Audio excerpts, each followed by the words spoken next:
All right, hello, recording. So April has come, and I have not done the March thing yet because I'm bad. Let me bring up real quick. I actually forgot to bring this up. I thought about the stuff I got. I forgot to bring up what I beat. Okay, so 2 games. Yep, there's 2 games I finished in March. The beginning of March was Starlight Legacy, which kind of gives me like the original like NES RPG vibes. So it's very much like if you're playing Final Fantasy 1 or Dragon Quest 1, there's not a lot to learn to play the game, but it has some unique stuff that kind of makes it also more like the more updated ones, maybe like the SNES ones, because there are abilities you pick up that let you go to areas that you previously couldn't. And in fact, this is needed for each area. Each area has its own specific thing in order to get to its temple. And basically, you're going to the 4 temples to get the 4 thingamaboobs in order to bring a tree back to life. Yeah, it very much feels like Final Fantasy meets the Mana series with that. For anybody who's like familiar with those games, they know exactly what I'm talking about. Um, it didn't pulls a big ol' swapsy on you. It's totally seen coming from like the beginning. You're like, yeah, that's not what's gonna happen, is it? And then you get a final dungeon. But before the final dungeon, I swear this has got to be straight out of the Mana series. Get to ride a flying creature. And I'm like, I remember doing that in a Mana game. I cannot remember which one. But I remember there being like this fuzzy dragon thing you could ride in order to go to specific areas that you can't reach on foot. And just like in the Mana game, it's cute. And I like it. And if it was a stuffed animal, I would buy it. Where I would put it, I don't know. But yeah, I'm like, okay. Well, I know what this means. This means do not go to the final dungeon. Go everywhere else first. And doing so will get you upgraded equipment, upgraded magic, and some levels that you definitely will want. Because, naturally, the enemies in the final dungeon are harder. Not by much. It's kind of more of a case of, hey, remember those bosses you fought before? Here they are again. A little more challenging because they have a different move. But if you picked up the extra stuff along the way, you can absolutely beat them up. And I'm like, okay. But just in case you were lazy and didn't pick up anything besides the one thing that the game warned you to go get, literally, if you go to the final dungeon, they straight up tell you you can't beat the final guy unless you have the ultimate weapon, which is back in the Tower of Trials. Like, do I actually need to get that? Probably not, honestly. He's not that hard. He's a little time consuming, but he's not hard. None of the game is hard. Granted, you could make the game hard. There are options to make it more challenging. I chose not to because I would rather finish it. And I did. I absolutely enjoyed the game. There wasn't any puzzles that made me sit there and go, I hate you. Even with the ice puzzles, which I think everybody has been there, the sliding ice puzzle where you're like, I am not stupid. I know how to do this. I can get across this ice rink with the little black stones. I know how to slide across this to get through. but I'm having a moment. My moment lasted an hour, but I took breaks. I got past it. There's a brief revisit to the ice puzzles in the final dungeon because they're mean, but it wasn't that bad. I mean, compared to puzzles I've seen in other RPGs in recent playing, I didn't care. I would take a sliding ice puzzle any day over some of the nonsense I've seen in games. I can't remember which game it was.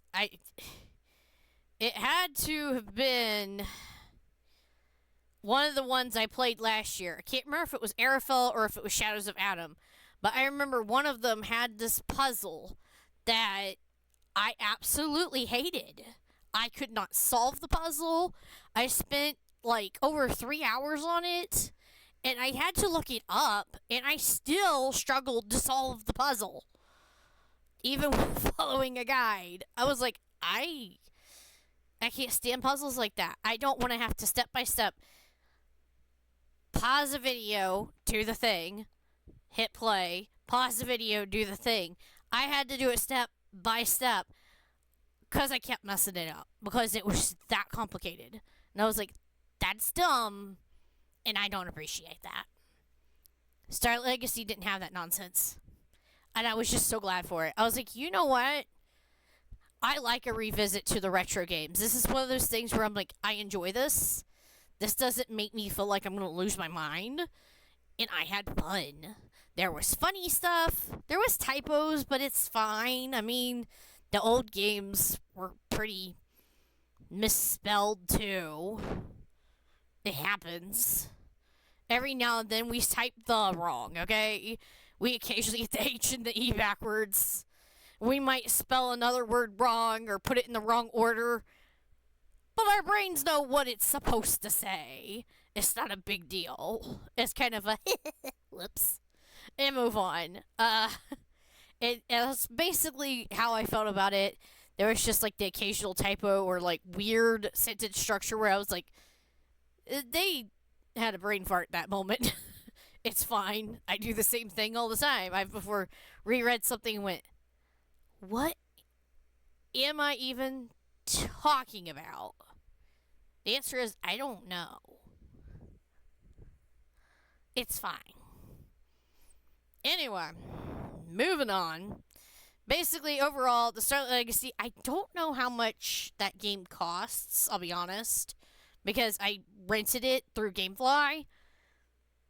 But to me, it was definitely worth it. I would have been completely fine with having bought it at whatever its price is. I don't care.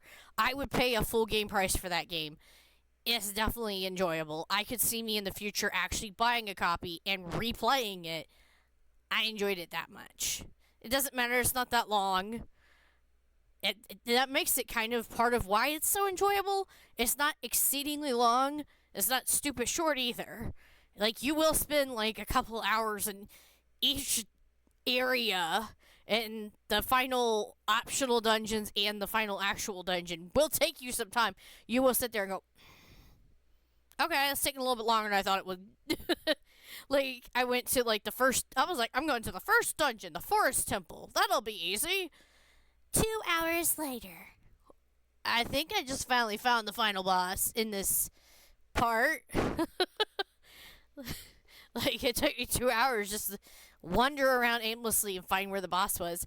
And then it was like, congratulations. Here's another hour of exploration to figure out how to get all the treasures that this particular thingy unlocks. It's like, oh yeah. All the treasures marked with a 1, I can go open now. Let me go find them. I'm getting right down where they were. Damn it. Runs back through the whole entire area. But it was enjoyable. And that was part of the fun of it. I was like, oh, okay. I even, like, prematurely, I had been talking to the people in the towns, and I realized in order to get to the first temple, I needed an item So I went to go get that item. I didn't go to the temple. I was like, I'm not going to go to the temple so it can tell me, hey, you need that item, smartness. I was like, I'm just going to go ahead and go get that item. And then try to go to the temple. And sure enough, I needed it. You cannot reach the temple without said item. I think it's a hammer. There's like these little rocks in the way, and I'm like, probably could have just climbed over it, but whatever.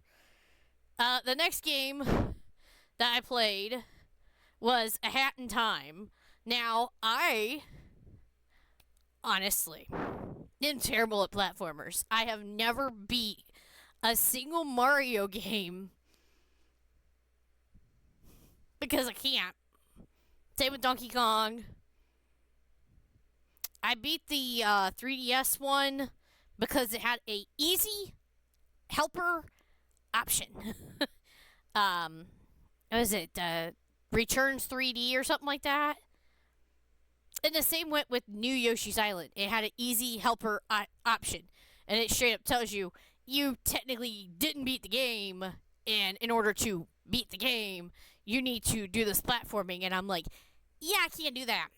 I tried, and I died, and I tried, and I died, and I tried, and I died, and finally the game said, you are pathetic, stop it. That's where I'm at with the games. I will run out of lives because I cannot. I will have maximum lives. Like, you can't get any more lives. And I will waste all of them trying to get past a certain area just because I can't do it. I know what to do, and that's the same problem with that's keeping me from beating Hollow Knight. I can't make progress because I know what to do, but fumbles happens. I press what I think I should press, but the timing is wrong. Every time. Too early, too late, wrong order of buttons. Any number of things will happen, and at some point, I won't even be able to reach the same area I had been reaching. Like, I'll be like, I can get through, like, this long stretch of area to get to the next thing, and that's the point I'm stuck at. Eventually, at some point, something up here goes wrong, and I won't reach here anymore. I'll get stuck here again. And I'm like, oh, never mind. And then I just put it aside. I'm like, nope. I don't delete the save file because I'm always thinking, one day I'll return to this. I will try again, and maybe I'll do it. Now, this was true for Sonic Generations. I was stuck on the final boss because of controller syndrome.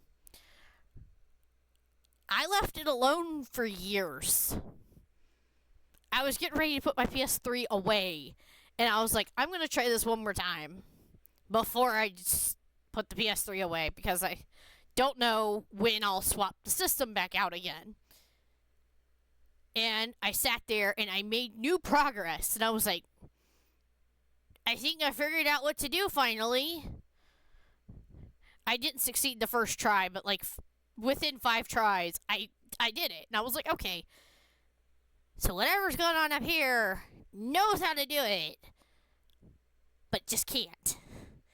Until I just totally give up on the game and go, yeah, I'll just give it a whirl because I'm getting ready to put this away. And then suddenly I could somehow do it. And I'm like, what is this nonsense? I don't get stuck on what other people get stuck on. Some people get stuck on, they're like, I get stuck in Hollow Knight on this boss. No. That's not hard. I got the pattern of the bosses down. I got past the first time you fight Hornet. I got past the big loopy thing that was running back and forth. Totally optional to kill him, by the way. I just did it because I could. But I don't get stuck on the enemies. That would make sense. I get stuck on the platforming part. And I'm like, I'm stuck. I don't understand. A Hat in Time, for whatever reason, had enough sense that they looked at people like me and said, they're stupid and they'll keep trying. So let's give them an option that'll help them. There is a setting that makes the game jump for you. This is called the, I know you ain't going to press the button to jump because you're smart like that, so we'll do it for you and keep you moving. I forget what the other setting is that makes it the platforming easier, but I turned it on as well. There was 2 different settings for that, and I was like, I might beat this game. I almost completed the game, actually. There was only like a handful of levels that I got stuck on. Like, I logically knew what I needed to do, but I was having issues figuring out how to do it. So, like, in this one area or world, the different things are across these long traversal gaps. And you have to make your way through like a bunch of platforming in order to get to each one, in order to make progress to said hourglass or timepiece or whatever it's called. I saw where I needed to go. I needed to use this item that makes stuff appear, but it has a time limit. And I knew how to do what I needed to do. And I had the option set on to where I can't die from constantly falling and killing myself from messing up. It would just make me stand there for a few minutes and then try again. Smartness. I could try like 3 times and stand there and wait. Alright, we're healing. And then I could try however many times again. I don't know why, but I kept messing the timing up. I jumped too soon, jump too late, jump too soon, jump too late, jump too soon. It was just back and forth constantly. Finally make it on the thing, go to reach the other one, time ran out, darn it. Took too long to move. I don't know. Something wasn't processing correctly. So I was like, you know what? Not important. I was like, that's like 2 or 3 timepieces. Whatever. And there was a timepiece that was back in the first world that was tied to the fact that I have the ability to make a new hat that would let me do the thing to get that timepiece. But it would require me to grind yarn ball things, which means re-entering old levels I've already been in, grabbing a bunch of yarn balls, exiting the level, re-entering the level, and just doing that back and forth until I get enough yarn to make this new hat. I really did not want to do that. It's not that I couldn't, it was just a case of, no, I'm not doing that. It's not important. It's really not.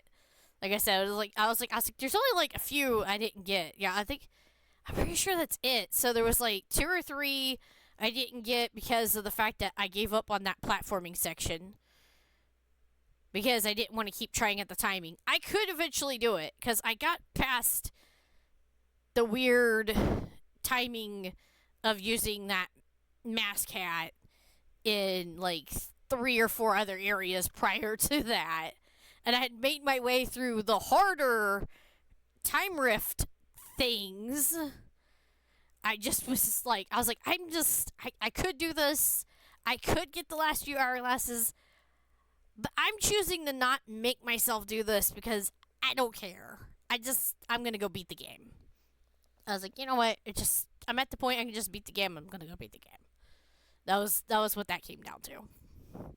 And I'm glad I did. The ending was awesome. You get given an option. It's kind of obvious which one you should choose. It doesn't change anything which option you choose. But, you know, one of them adds a little extra scene, and you're like, yeah, I should do it. Why not? But, you know, that's that. That's everything, basically. So it's like a cute platforming game. The main character, she doesn't talk.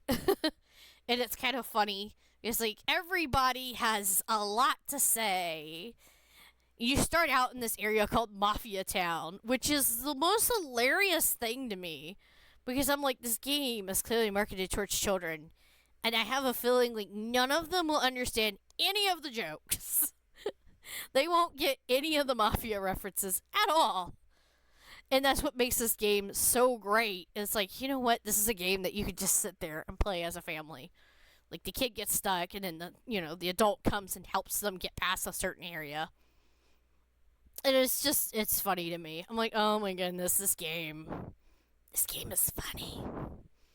So I had many laughs at it. I enjoyed a lot of the game. I think there was only like one or two areas I was frustrated, but they were optional. So 100% on me. And that was also kind of why I was like, at the end, I was like, I don't need to do that. There are options to make it harder for people who are interested in that. And there, obviously, you can do all the optional platforming if that's, your thing. If you like platforming, it's completely available to do. You could do it all correctly. But you also could, like me, put on the stuff so that you can mess up platforming a bunch of times, heal up, and then mess it up some more.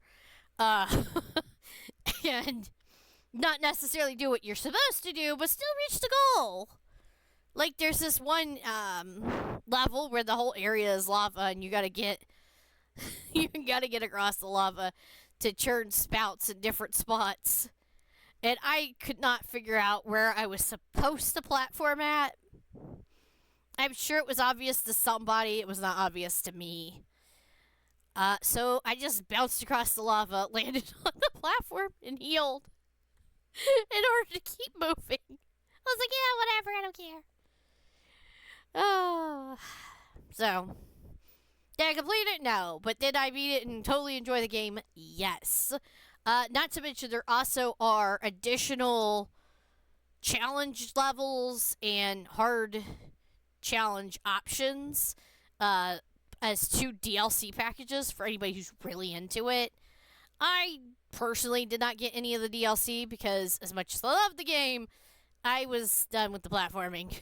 I enjoyed the story. I enjoyed the game. I enjoyed the ending. I was done with it. I was, that was my experience with Hat in Time. It's something that I definitely recommend. I have it through PlayStation Plus, but I easily could see. I think it's not that expensive of a game. I feel like it's like $15 or something. I remember it not being that expensive. Either it's on sale a lot or it's just a cheap game. And it's very lengthy if you do everything in it. If you don't do everything in it, it can be short. But, I mean, that's kind of up to you at that point. But most likely you'll be like me. You'll start the storyline and be like, well, I want to see what happens. And then you'll go do it. Because you're like, well, what's next in the story? I gotta do it. There is one level that's a little different. Instead of focused on platforming, you gotta, like, sneak and collect items to unlock doors and proceed.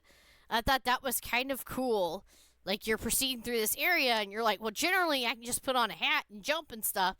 And when you enter the area, you're told you can't use your hats. You're like, what do I do then?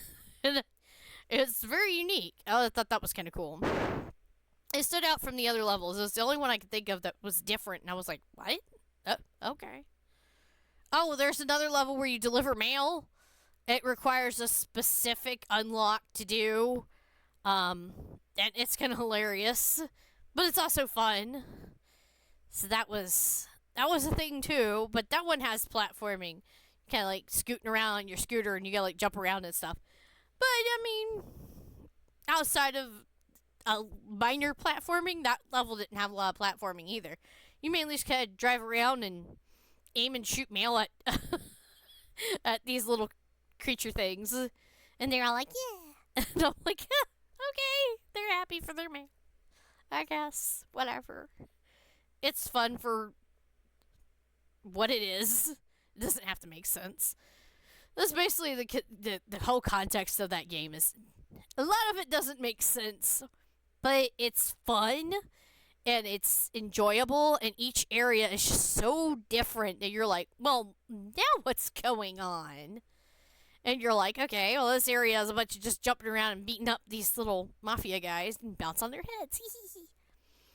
Next area, you're like, well, there's some stealth. There's also some thumping.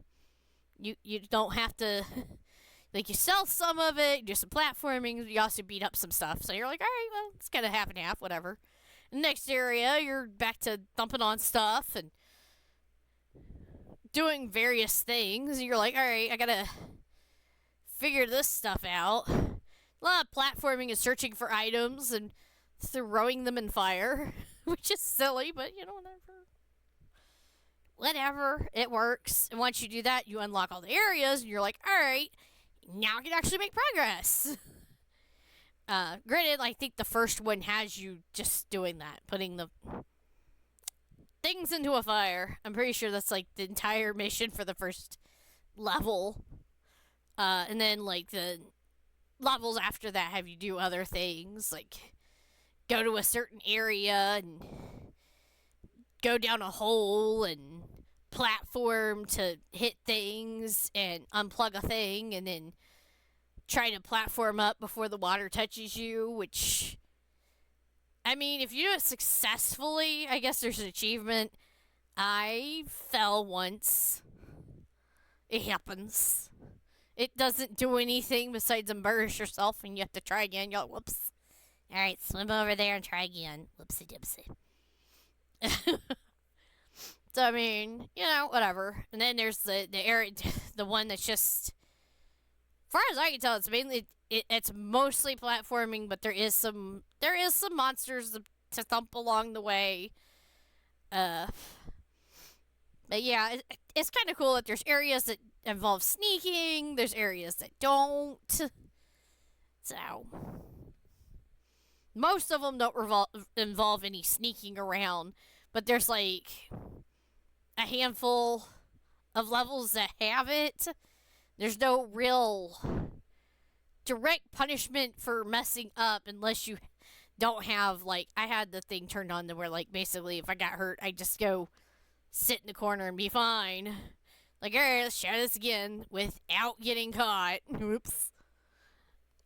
But as far as I can tell, you pretty much can keep retrying to your heart's content. There's no, like, punishment on the far end of it all. I think if you mess up enough, whatever, try again. It just restarts you at the beginning of the level, and you're like, oh, alright, whatever. But, you always can turn the setting on to make it so where you heal, and you're like, I'm stuck on this level, let me turn the healing on. That way I quit having to restart the whole thing.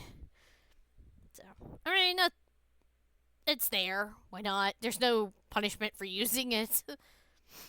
Yeah, overall, definitely a great game. It was something I had more fun with than I expected to have. I had no expectations going into Hat in Time, other than I was like, it looks cute. I don't know, I'll give it a try. And I actually successfully beat it, and I was very happy about it. Took about a week to do it. I mean, wasn't too bad.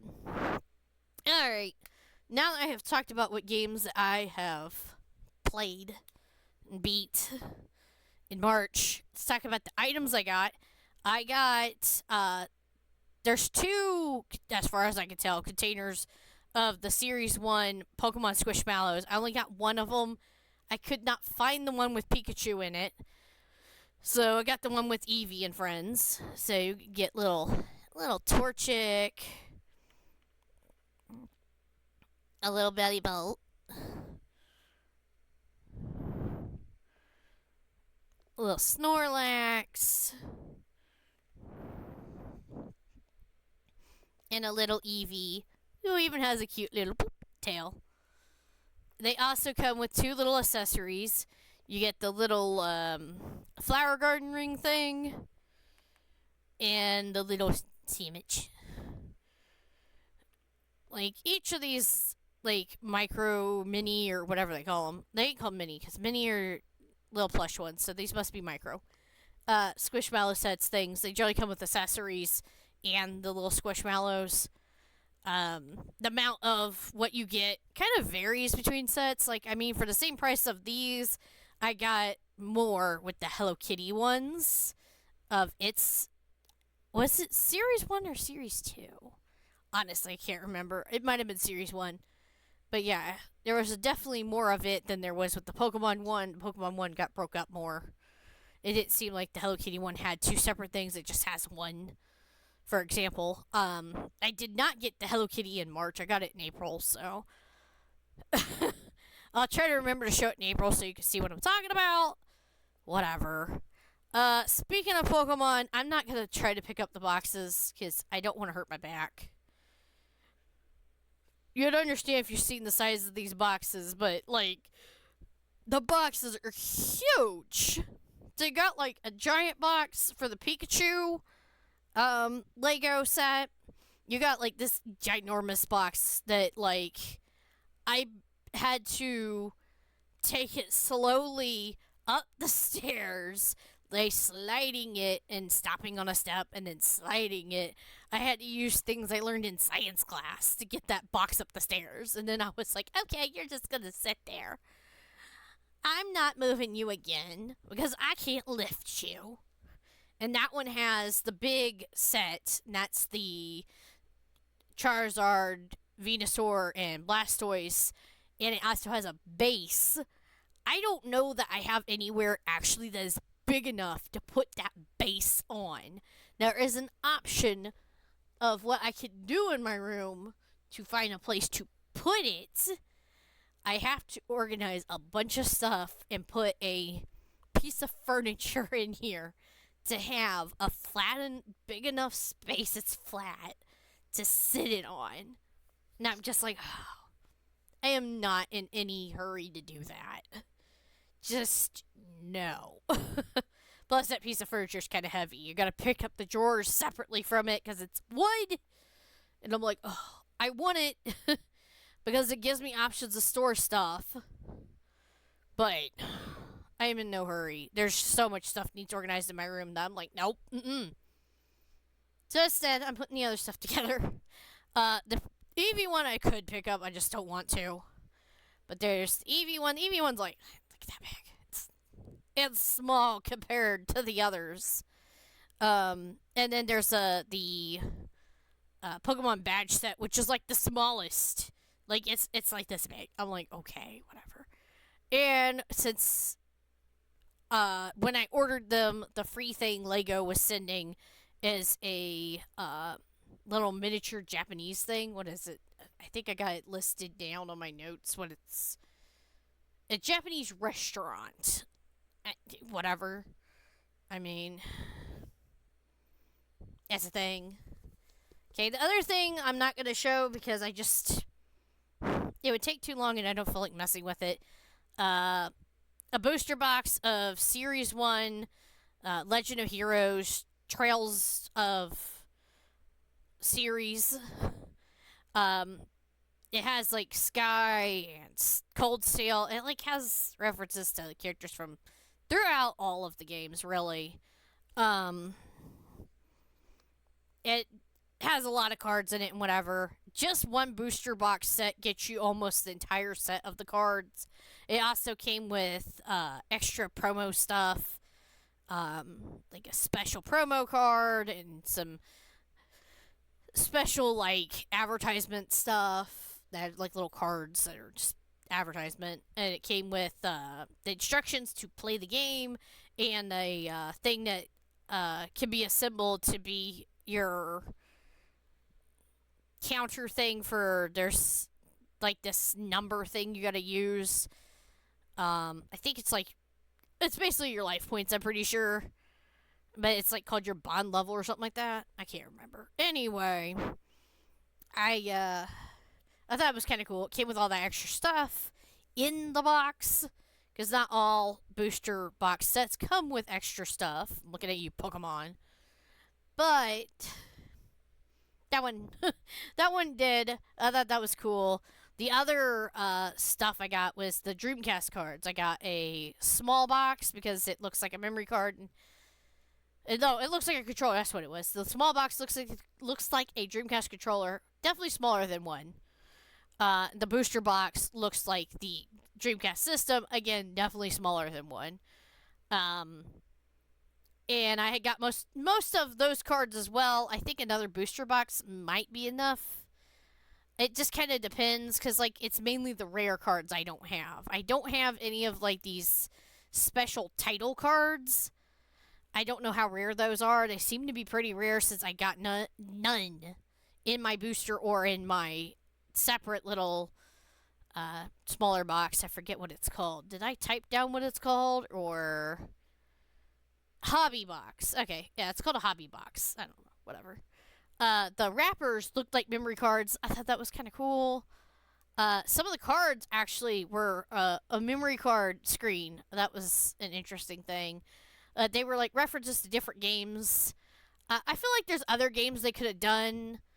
I feel if like in the future they could do like an expansion and maybe have like the base set included with the expansion cards into a booster box. That would be cool. I would buy it. I totally would.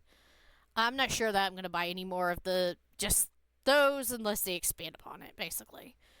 But yeah, it was pretty cool. I mean, the main game I didn't get like cards for was Choo Choo Rocket. I got like two of the character cards, and I was like, "There's characters." I really don't remember there being characters in that game. It's a puzzle game, in case you're not familiar, where you help mice not get ate by a cat, basically, and the cat goes. "Rrrr." I'm like, okay, that cat made a terrifying sound. So, whatever. That's it for what I can't show. So let's start with the least game related. Noodle Stopper here, Hatsune Miku. She has little carrot pockets. Little bunny butt. She's absolutely adorable. Doop doop. I got her through Crunchyroll when I had a discount coupon. Honestly, I will use coupons and I will buy stuff. And then I will go, where am I going to put that? So, let's see, I think this one I ordered from a seller on Etsy. Honestly, I don't know why it was on Etsy. I honestly don't care. This is obviously the actual correct thing, whatever. This is Balthier. I don't believe they make this particular figure anymore because they're mean to me. Anyway, I got him. I'm excited that I finally got him. He was one of the figures I really wanted to get, and finding him was a challenge. I didn't need his box or anything. I don't care about anything extra. I actually like the fact that, got the hand with the rings on it, get the hand to hold his gun. I kind of had to do this to keep him from falling over. Don't ask. His arm, got stiff, probably during movement or something, and would not move, and then it broke, so it caused a few issues. I glued it back together. I'm not a complete idiot. I know how to fix things. So, all the details are there, whatever. So, that's the important part. I got Balthier. I didn't pay that much for him. I think I paid either 30 or 40, something like that. And, that's not bad for something that, is not new. This one did come with all her parts and stuff. I chose to leave this hand alone because I didn't see the point in messing with it. I swapped out this hand to get the stick in there. I had some issues with the stick. This is not supposed to look like this. It's supposed to be, tight on the end so you could swoosh it around. It wouldn't do it. So I just kind of shoved it on there and said, forget it, I don't care. The point was she still has her, she has her sending staff, and she has all her details and stuff. I love all the details on this skirt. It's beautiful. And she has, her bow. All her jewelry's on and everything. Her bracelets, you can barely see them. Her bracelets are on still, despite all my struggles and stuff. I had issues with her sending staff, basically. It was just me having technical issues. But there's supposed to be a way to put this into, this little end thing here. But, when I tried to do so, it would pop back off and just fly everywhere. And I was concerned that I was going to lose a piece of something. So I just kind of let it go. I was like, you know what? It's not important. It doesn't need to swish around. It can just kind of hang there in the air. It still gets the point across. She has her sending staff. Whatever. It wasn't that important at that point. Now, there's one item I didn't get from Hobby Genki when I ordered from them, because her I got from AliExpress, honestly. I didn't care at that point. It was like $50. But she's another one. I cannot find any listings of it new or anything. Alright, moving on. So I ordered various things for Hobby Genki. One of my Yakuza figures did not ship out properly. I messaged them about it, and I'm waiting to hear back. I'm not sure what the deal is. I also didn't get my Digimon figures. But that one was because I forgot to message that I wanted to pay to get them shipped out. A lot of it has to do with the tariffs and shipping in the United States. It's just a pain. But the other one I paid for, so it was... I'm sure it's just a small warehouse error. But I'm sure they'll figure it out. Eventually, whatever. So, this is one of the things I got through them. It's the Figma release of, how do you say his name? Raido, I think? Kuzunoha?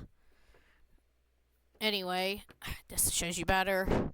But yeah, he has his black kitty with him. He has his cape, his gun, his sword. He has the hand with the throwing knives. You know, both hands actually, but whatever. You know, all the different stuff. The different, they only show that there's only the 2 different faces in here.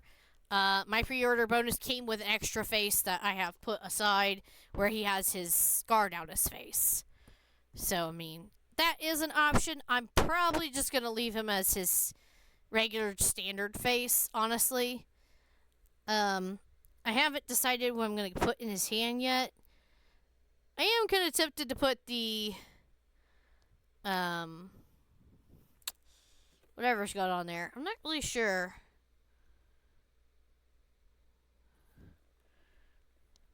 His, like, little stick things. Tempted to put that in one hand and his sword in the other. I might just go with the sword. I'm not really sure yet. It just kind of depends on, like, what's the easiest. Because sometimes that's just the best to do. But I do want to put the cape on him, and obviously the kitty is a must. Kitty cat's down there. So, yeah, I haven't unboxed it yet, mainly because I'm not sure where I want to put it yet, and I don't want to, like, accidentally knock it over or something. So I was like, I better wait until I have a safe place to put it. Just to be sure. Yeah, that's all that's left. It's just these 2 guys. Shoot, my bad. So you got, Taiga here. And he gets his tiger. His base even has a tiger. So, you know, that's kind of cool. Whatever. And I got Majima. Of course I have Majima. And his, you know, base with his logo tattoo thing. So, I mean, those came at least. The only one that didn't come was Ichiban.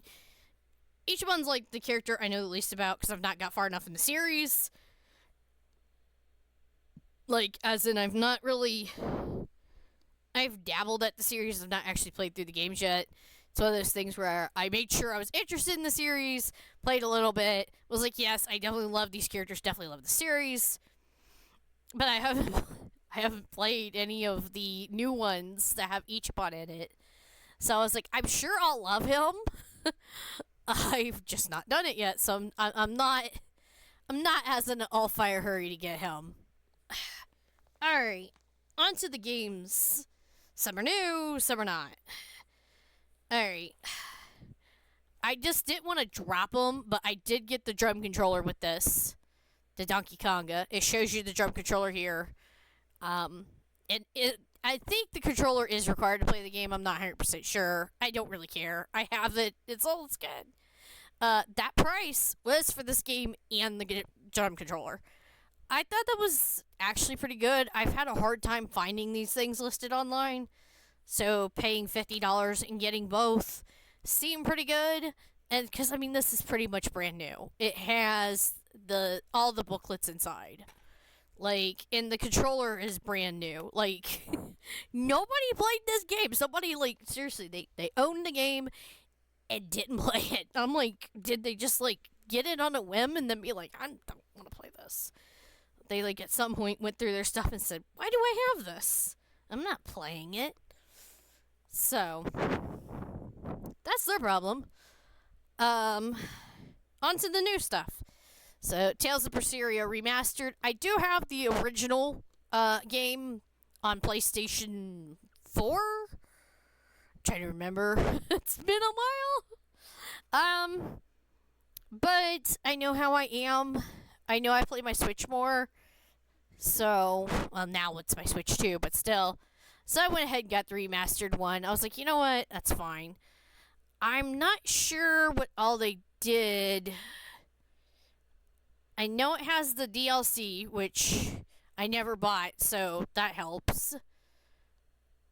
Let's see. Magic by New Generation. Customized combos. So, I don't think it says. If I was to guess, it probably has, like, the fast forward options to, run. It probably has that. Which, that's fine by me. I've not actually played this yet. It looked cool. It looks like something that both me and my dad would enjoy playing. So I went ahead and grabbed Crimson Desert, for PlayStation 5. I don't know. I know you just kind of run around and beat up guys, basically. I do understand it's hard. But that's fine. I really don't care. Yeah, this doesn't tell me anything. Just explore. Wide arsenal of weapons. Yeah, I had the bonus of whatever. The Grovant plate set. Whatever. I think I had another bonus too from pre-ordering it, but I can't remember from life of me what it was. I don't think this had anything. I think this is just a game. Alright, so I'm pretty sure this pre-order was just the game. Mega Man Star Force Legacy Collection. I've been getting all the Mega Man Collection games, so of course I got this one. It has all the games. Yeah, it has all 7 titles, and it calls it a definitive collection. So, whatever. It's most likely, this will probably be my favorite of the Mega Man Collection series. Mainly because it looks like it's more my style. I'm not as crazy about, like, the original Mega Man games. I'm not very good at jumping and shooting. I've mentioned that before. Me and platforming, not friends. So, I love Resident Evil. I had to get it. Resident Evil Requiem. Leon's still my favorite. I do like this new character, though. She's definitely interesting to me. It says, Requiem for the Dead, Nightmare for the Living. So, yeah, reverse art's just the background of the area, and you see plenty of that whenever you're playing Leon's campaign. So he likes to wander around outside. He's a weird man. Anyways, just prepare to escape death. Heart-stopping experience that chill you to your core. Only thing keeping me from playing this is I know her part of the game is very much stealth heavy, and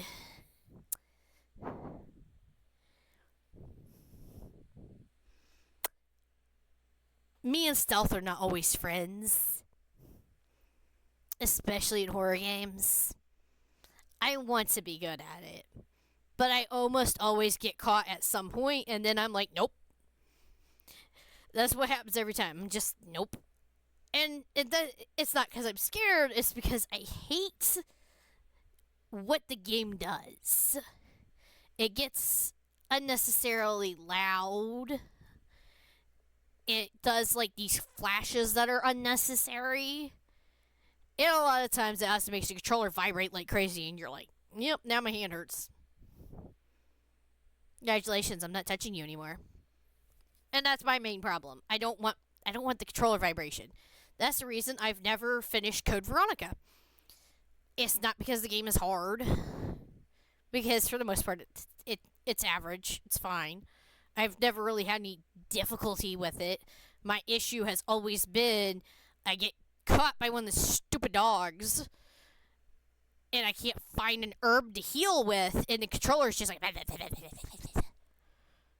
Now, it would be smart. I have it on Dreamcast. It would be smart to just take the vibration out and fling it across the floor. But I'm not smart like that. Instead, I go, I'm done with the game. And I never touched it again. So, I mean, there is a workaround. I can use a controller that doesn't vibrate. Like my softcore Eevee. But I feel like that takes away from the experience. I feel like you're supposed to experience it with the controller vibrating. I don't have this issue with Resident Evil 4. Literally, the reason I stopped progressing in it is... I literally... I quit playing it to go play another game, and then I never came back to finish it. I was like... Probably... third in. I mean, I had got the girl. I'd finished beating the stupid lake monster. Nobody likes that thing. The only thing I had left was the weirdo Bugman. I'm calling him Bugman. I'm not. Is he supposed to be like a scorpion or something? You know, I don't know. I equate him to a millipede. And he sets this stupid barn on fire. I need to deal with him.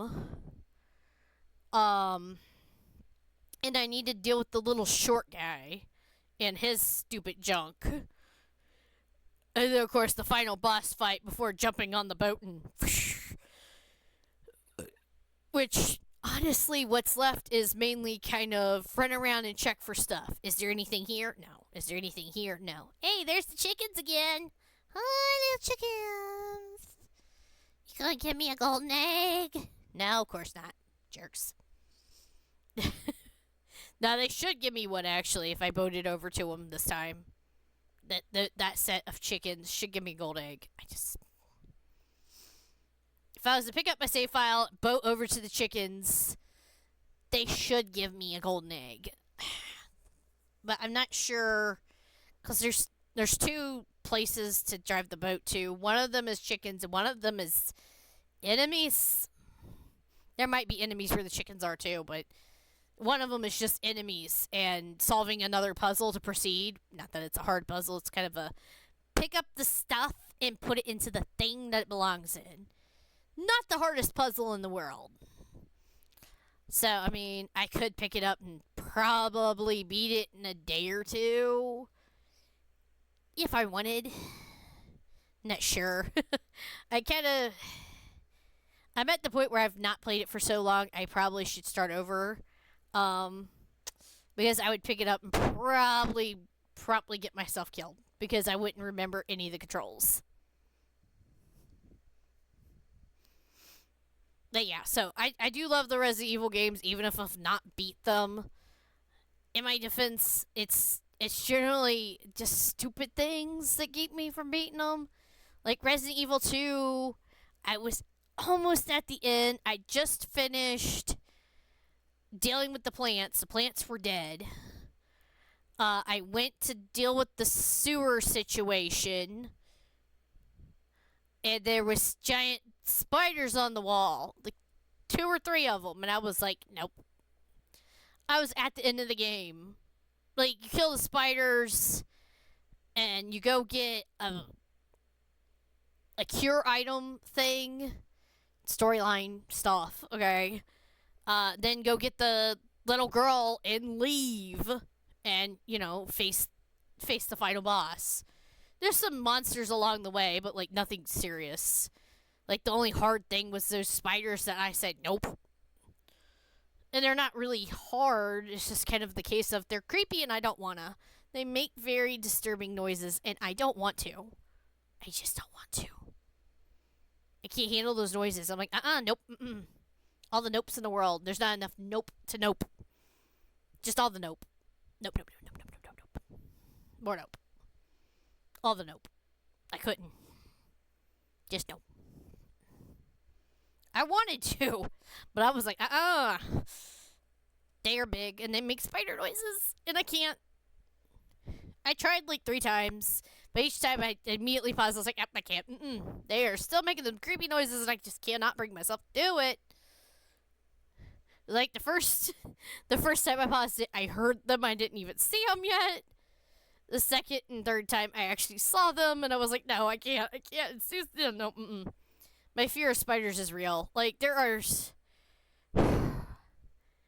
parts in Skyrim that I have a hard time with because of spiders. Like literally, I will run out of the room in the Skyrim game rather than face the dang spider because I'm like, I need a moment. Sometimes I intentionally will take a companion with me so that they'll go kill it. Because I'm like, no, I can't. I won't loot the spider's body either. I'm like, nah, I'm moving on. Like, that's done. Go open the treasure chest, take the item, and leave.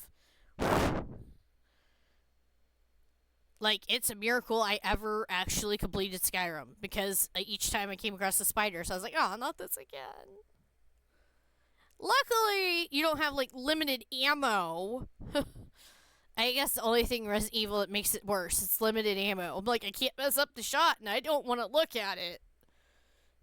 At least in Skyrim, there's no limited ammo. You just beat it up with whatever you want. You can set it on fire. Ta-da! You won. Move on. Which I do. I'm a strong believer in burning them all. So, yeah. Code Veronica, I got stuck because of stupid dogs. Like, I got halfway into the game, and there's like this area, I think it's underground, and there's like 2 or 3 dogs that run at you, and just every single one of them took a bite out of me. I could not, for whatever reason, get the angle just to take them out in time. It's so hard to like do the control. Because it's all like, I'm like, oh. Finally, I take him out, and she's injured. I can't find any green herbs. I have to go deal with these things that you got to put a scope on your gun in order to see the glowy thing in them. And I'm like, one of them's going to reach out and touch me, and that's going to be the end of it. And that's just, I don't want to go through all that. I was like, nope, that's frustrating. I'm just done. No. I made a save file and just called it a day. I was like, maybe one day I'll try. Maybe I'll backtrack and find an herb back in the stinking manor somewhere that I walked past. I'm sure there is one. That first aid spray I missed. There might have been one. I didn't want to look up where one was. Of course, back then I don't think I could because it was on Dreamcast, yeah. I didn't have internet yet, and I definitely did not have a guide for that game. I figured out stuff the hard way. Like, I figured out the stupid picture puzzle with the stupid book. Like, I read what it said. The first is the da-da-da-da-da. I'm like, okay, so that would be this picture. The second is, alright, this picture. The third is, I'm like, okay, whatever. You read all the stupid stanzas, choose the pictures in the correct stupid order, and then, ta-da! And unlocks the thing. That's probably, like, the worst puzzle in Code Veronica is the, 8 pictures on the wall. It's like, oh my gosh, I hate this. Can't remember. It's either 6 or 8 pictures. I just remember there's buttons under them, and you gotta press them in the right order in order for it to unlock the progress. Or you ain't going nowhere. And reading the book is not the most helpful because the descriptions are kind of stupid. And they can apply to more than one painting. So you're looking at the paintings and going, that could be 3 of these could be whatever it's talking about. What are you talking about? So, I took a paper and I wrote down, I was like, 1, and then, the key features, 2, the key features. And then I would seriously sit there and look at all the things. I was like, do any of these have any unique features that the others don't? I was like, well, this one has like 2 children. That has to be this one. It was stupid. But, that was how you had to solve stuff back then. So, the other Resident Evil titles I've not really played. Like, I think I played the demo for Resident Evil Revelations. And I was like, I'm on a boat? I'm on a submarine. And I quit playing because it felt stupid. I don't think it's dumb anymore. It's just more of a case of like, eventually. Oh yeah, I started up Resident Evil 7 once. I was too stupid to realize I needed to go and interact with the window. That has never been a thing in Resident Evil. Windows have always been bad. Code Veronica, the zombies jump through these things.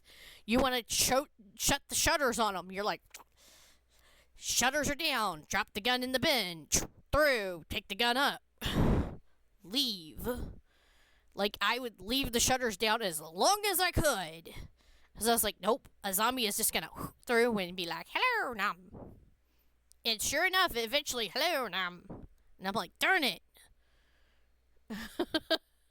So, the windows have never been our friend. And now all of a sudden, they're like, go to the window. I'm like, why? My instinct in Resident Evil is to avoid the window. Unless I'm kicking someone through it in Resident Evil 4. But 7's like, no. You gotta talk to someone. Says no Resident Evil game ever. It's more like avoid them. They're crazy. Because, 9 out of 10 people you talk to in the Resident Evil games are... So I'm like, you want me to what? I was like, nope. I am not picking that game back up to go talk to somebody through a window, because that is stupid that was the thing that I was missing that I needed to do.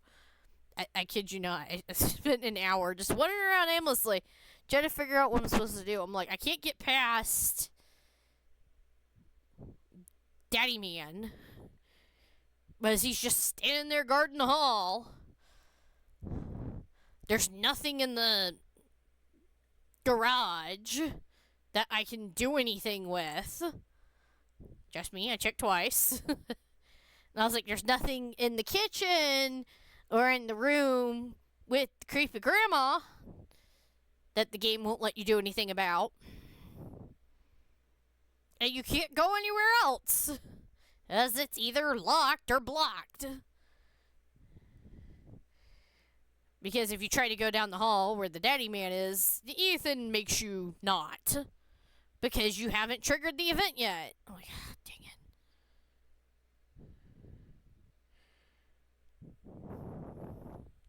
Now it's just like, I'm missing something, but I ain't getting it.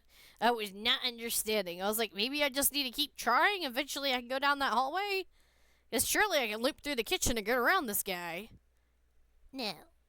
That's not what the game wanted me to do. I don't know. Yeah, that's the only reason I've not really made any progress in any Resident Evil games. Sometimes I don't know what it wants from me. But I'm sure at some point I will pick this one up and actually play through it. Considering I'm sure that I'll eventually beat the 4 remake also. Like, those ones, I feel like they were made in a way where I can beat them. Unlike some of the titles where I'm like, what are you doing to me and why are you doing this to me? So, whatever. Anyways, that was it for March. April, I will have more stuff to share, I'm sure. Well, I mean, I know I already have one game for April. There might be another. I can't remember. I think I have 2 games on the way. But I can't remember off the top of my head, and I don't feel like looking it up. Until next time, I'm going to go try to beat some more games so I have more games to talk about. And bye-bye.